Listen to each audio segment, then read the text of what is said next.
Nigeria's democracy is well over 20 years. The governed and government alike seem to have many issues for clarification on constitutional governance. Many of us, I included, not all the time, are ignorant of the constitutional roles and responsibilities that top functionaries in government often understand. And this is where we are going today on this special edition of Bridges. Bridges, like you know, are same, and that's what we're doing over the years, for you to bring understanding into governance, into what we should do, roles and responsibilities. And today is a special one. Wait for it. So we are saying that we need to have more understanding as people, especially as we look forward to 2023, where Nigerians are hoping that things would run smoothly, Bridges inclusive. So now, what should top individuals or top government functionaries be doing? What are their roles and responsibilities? How do we make them accountable going forward and making Nigeria a better place? So we'd like to look at those gray areas of perception by the body politic, how to ensure a result-oriented public service from the perception of an astute, I call him that, politician and former state governor, a minister of the Federal Republic of Nigeria, and with the benefit of the silk of law at the bar and bench behind him, or still with him, so to speak. Our guest, therefore, today on this program is none other than His Excellency Babatunde Raji Fashola, SAN, who is today the Honorable Minister of Works and Housing. This edition is very special because from the research that we've done for understanding amongst our people, we find out that we must bring clarification to how government runs so that people can see themselves in government, and those who are opportuned to govern will see the responsibilities that they have so sworn to. And so this edition stands to clarify the position of candidacy, who fits into that position for us at the point in our political choice making. And so I'd like to welcome you to Bridges. Your Excellency, welcome to Bridges. Thank you for having me, and you are a great bridge builder. Thank you so very much. So what we've done is we've taken him from his bridges and bring him here. Actually, viewers, you notice that our set is not the same. For a busy man like His Excellency, we needed to camp here in this office to ensure that we get this done. So thank you so much. Let's go straight into the topic, actually understanding what us as people out there, and you in governance. You've been a governor, you've been chief of staff, you've seen it through. But oftentimes people say, do we really need spears? You know, people that they call spears like like the vice president, like the deputy governor. Let's start from there and we cascade down so that people can understand that what does the Constitution say to all these positions that sometimes a lot of people will do anything to be just part of it. I think that that's the best place and the appropriate place really to start, because all of these offices are created by the Constitution. And I implore every Nigerian to read that document. You don't have to read it at once. If you read 2 pages of the Constitution every day, I think in a month or 2, you'll be done with it. And you will become sufficiently enlightened and perhaps even surprised at things that you took for granted. I know that in schools, many years back, there used to be courses of study in secondary school, government or civic education, where all of these things were taught. And I think that we should do a lot more. Unfortunately, we are learning now by sound bites, not by investigation and exploration anymore. And so we tend to believe some of the sound bites we hear, as probably where the sound bite, oh, the deputy governor or the vice president is a spare tire. Unfortunately, they are not. And it is easy also to quote what has been said in jurisdictions like the US about their vice president. The role of the US vice president is significantly different from the role of the Vice President of Nigeria or indeed a governor, deputy governor of a state. There are specific constitutional responsibilities that are prescribed for the Vice President of Nigeria. One of them is that the Vice President of Nigeria is the chairman of the National Economic Council. That involves all the state governors. It involves critical ministers, budget and national planning, petroleum, the Central Bank of Nigeria, who are the advisor of the president on economic matters. So it is important that whoever is to be appointed to the office of the vice president must have, first, minimum capacity, the capacity to read large volumes of documents, to understand economic policy at the basic, and to speak the language that people in business want. So for me, picking a vice president is not, you're not looking for a spare tire, you are looking for an economic advisor. And he's also the chairman of the National Council on Privatization. Again, that's an economic field in terms of policy. He's chairman of the National Boundary Commission, and that includes our local and international boundaries. And sensitive too. And very sensitive matter in terms of conflict management, dispute resolution, because land is a matter over which there are lots of conflict within the country. So you are not looking for a spare tire. You are looking for somebody who fits, who has the skill sets to do that job. So it's important for anybody trying to pick a vice president first to read the job description of the vice president in order to then look for somebody who has the skill set, in addition perhaps to somebody who can bring in electoral value in terms of votes and complement the ticket, and more importantly, somebody who can take that office with competence should anything happen to the number one. Does that also follow for the deputy governor as well? I mean, it follows like day and night, really, because at the state level, the deputy governor is also chairman of the Boundary Commission. He or she has no constitutional role relating to the economy. But I recall that in the 2 terms of duty that I served as governor, I made sure that the deputy governors who served with me were responsible for specific ministries. So I wasn't looking for spare tires. I was looking for people who could take work off my shoulder. So you're not looking for spare tires. So spare tires would have been discarded by now. Okay. So, and this is important. This is very important because we need to understand this to understand how governance, how government runs, so that we can build the kind of bridge that we are attempting to bridge today to ensure that we understand the operations of government. So let's now go a little bit down. We understand how the functions of the vice president, ditto deputy governor. Now let's look at the people themselves, because after all, it's service to the people, like we're attempting to do on this edition of Bridges. Now, how do we promote citizens' participation in governance, especially seeing that there is a trust deficit and disconnect sometimes to leaders and the people they lead? One of the things I would like to see more is a conversation around our duties. I think our public conversations have focused more about our rights. And I think that those rights have been either trampled upon or held in abeyance, especially during the period of the military. So a lot of attention has now been focused on duties, perhaps to the detriment focused on rights, to the detriment of duties. But our Constitution clearly prescribed for us as citizens in Section 24 certain specific duties that we are bound to undertake on behalf of our country if we want to enjoy the protection and the benefit that government is obliged to give to us. And those duties include protection of the flag,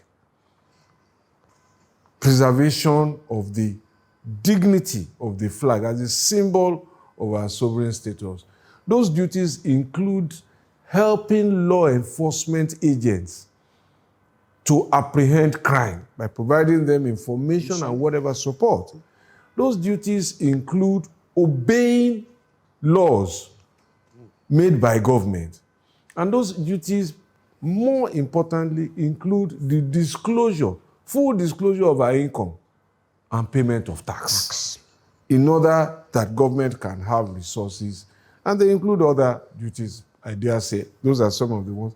So I don't know, everybody or many more people seem to know their rights. And when I talk to people about Section 24, they say, hey, is it there?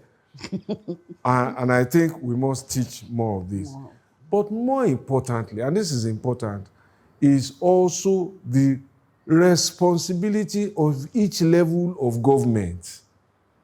So I see a disconnect between the citizens and their understanding of what each government can and should do for them.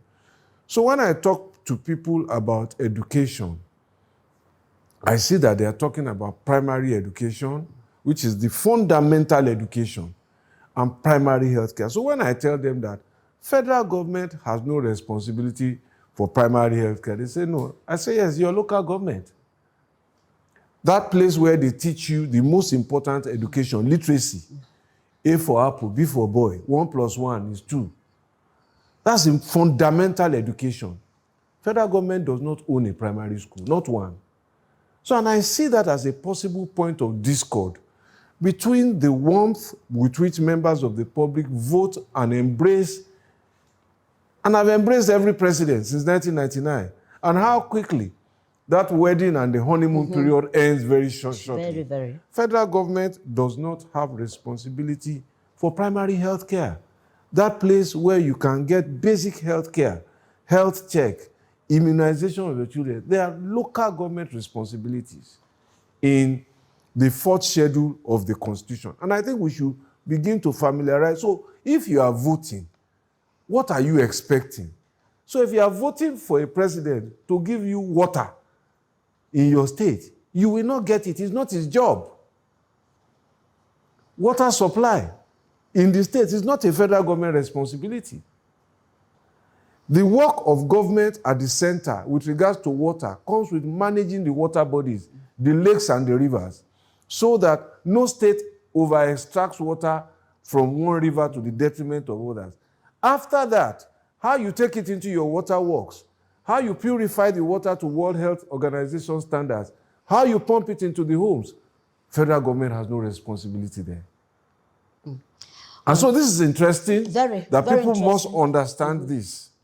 And it's, for me, coming from this background of bringing this to fore, is for us to understand, because people argue and say, all right, states have these responsibilities, but do they have the capability? And understanding the fact that, sir, you might have to just clarify that, that federal government sets policies and agenda, which states, you've been governor, must fall in. Now, using the lens of where we are at the moment, who do we monitor? Who do we say we go to demand for these particular social amenities? Okay, so I like this conversation, and I think we should have it more. And let me pivot to the first question in terms of capacity, and capacity comes in many ways. It comes first in terms of resources, and then it comes in terms of manpower. Each state has a concurrent responsibility for secondary and tertiary education. So that's why state governments own universities. And that's why they even have more secondary schools than federal government has. So I tell people, how many secondary schools are in Lagos State, for example? And think of all the others. How many federal secondary schools are in Lagos State? I can remember King's College and Queen's College and Government College in Janiki off the top of my head. The majority of the other secondary schools are owned by the state government. And we used to have about 600 and something when I was governor. That's huge. There were over 10,000 schools in Lagos. So after the one owned by federal, 3 or 4, the 600 owned by the state government, The rest were owned by private sector, the missions, Christian and Muslim missions. So it tells you again where the bigger responsibility is. Of course, government is the regulator. So in terms of capacity, therefore, you have the institutional and educational capacity to build your manpower. But I will concede that maybe revenue allocation that gives more resources to state is a continuing conversation that we must have. But as far as policy is concerned, again, people must read the Constitution. There are areas where the state can depart in terms of policy. I don't agree, especially when there is concurrence of responsibility. So you can depart. The only place where the federal policy can bind you is with respect to matters over which only the federal government can make laws. And that is in the exclusive list. Because it is policy that leads to law. Very interesting, very illuminating when you look at, some of the blames that comes to it's something that must that really the federal be government, interrogated. yes, that the federal government had to wear. But knowing that, and sometimes is it that is a deliberate thing not to understand that governors are responsible for some of the gaps that we have? I like to use the word gaps. Okay, because you are talking about resources, and you don't all have equal resources. So there are also places where governments, state governments, have the latitude to tap resources if they are ready to do the heavy lifting. Again, my state stands out as an example here. So 20 years ago, who could think that Lagos State will be raising internal revenues in the order of almost 50 billion naira today, given where it started from in 1999. And so to suggest that those resources are not there is to make a very, very untenable argument. But the work has to be done. The investments have to be made, even if all that you had was agriculture, right? There is a value chain in agriculture, from farming to processing to packaging, that supports small businesses that can create large investments and large sources of income and an enterprise that become a reservoir base for each state to get more income and to provide more services. But sometimes you have to do the investment in terms of identification, tagging, labeling, registration, digitization, so that you can have all of the data from which to extract. I'm just so happy that you mentioned data. Is it that we are not paying attention to that? Because in planning and planning for success, that becomes an imperative. What's your view? Well, data is the biggest currency in the world today. And so some of the things that we did back in Lagos was to begin to allow our data to shake hands. For example, there were so many departments of government where I could be 3 different names. So if I filled a form, in some places they asked me to fill my first name first and my surname last. So I could be Babatunde Raji Fashola in one place, I could be Fashola Raji Babatunde in another place. So during my tenure, we changed that. We standardized our system of data collection. And then we began to interrogate the data across fields. So if you bought a car and you owned land, we could cross-check and see whether your tax income that you declared was commensurate with your car you own or the land that you own, and we could call you in and say, you're under declaring income. And data can do all of that. So, and as people began to see that we could actually check at the back end, voluntary tax payment increased. So simple. And that helped government. So that's a place for everybody to play, federal and state government, in terms of revenue. But I think before we go away from what the meat of the matter is, how much of what government does do the citizens know? And which government is responsible for what? So ideally, matters of antenatal care, bruises in the local government, normal, uncomplicated delivery should not leave a local government. So we ran a healthcare system, 24-hour primary healthcare system. We started and completed about 11. So basic things, those are local government responsibilities. Yes, I know that, yeah. But sometimes, there's a break in development, continuity, I'd like to use that. I'm always very careful using the word. But if we have a Fashola administration that has put some foundation on, and it's foundation for development, now how do we ensure continuity? And I'd just like to drop it because I can see that they're giving me signs about time. Also speak to monitoring and evaluation. It's an interesting thing. You can't guarantee that two sets of personalities will act in the same way. It might not be priority, but these are essentials. Now, and this is the interesting thing about democracy. At the heart of it all public officials, whether in a democracy or in an autocracy, are fighting for public attention. So if the public makes it clear to them that this thing is a no-no, no responsible government touches it if they want to retain power. But oftentimes, our voices are very strong on the things that government has not done well. And they are less strong on the things that government has done well. That we are claiming ownership of this, and this is not going to change. And if you dare to touch it, you will see the full impact of our wrath at the polls. Well, sometimes I wonder, too, that we are complacent about growth imperatives, which we at least bring succor or help us to reach that dream Nigeria that we all aspire to.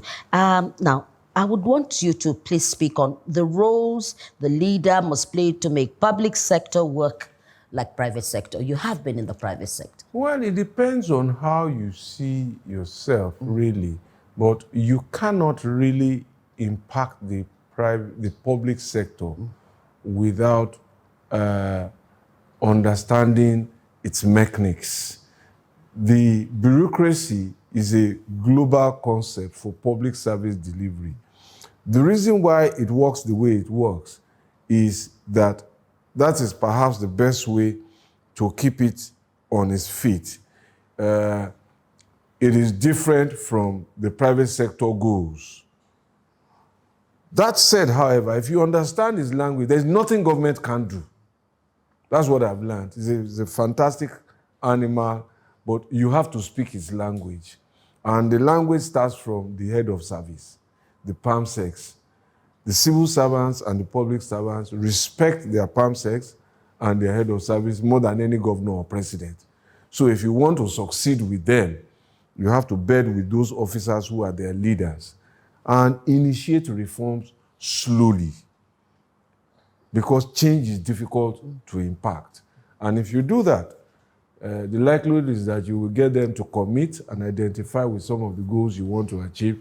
And when they are sold, trust me, you will see results. Yeah, well, that's interesting. Oh my God, our time is, they're saying we're almost over, but I'd like a final word from you.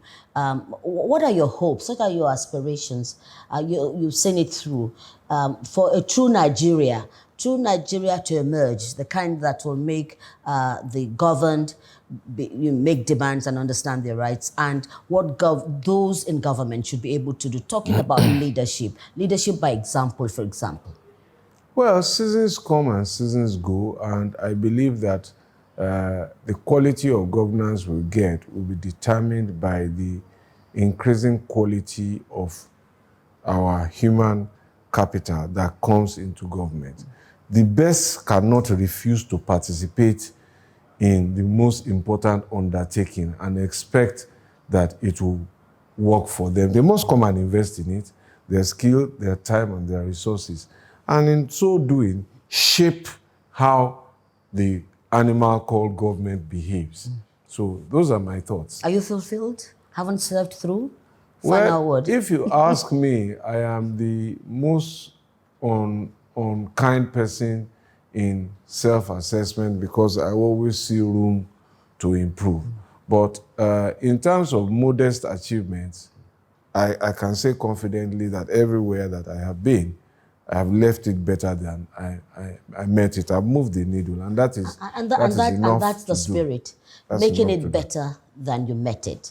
And that's what I'm sure we have attempted to achieve on this special edition of Bridges, ensuring that we as governed and those in government have roles and responsibilities. And until, of course, we are able to harmonize the roles and responsibilities, we might have a longer time building that bridge of my dream Nigeria. I thank you so much, Your Excellency, for being part of this edition.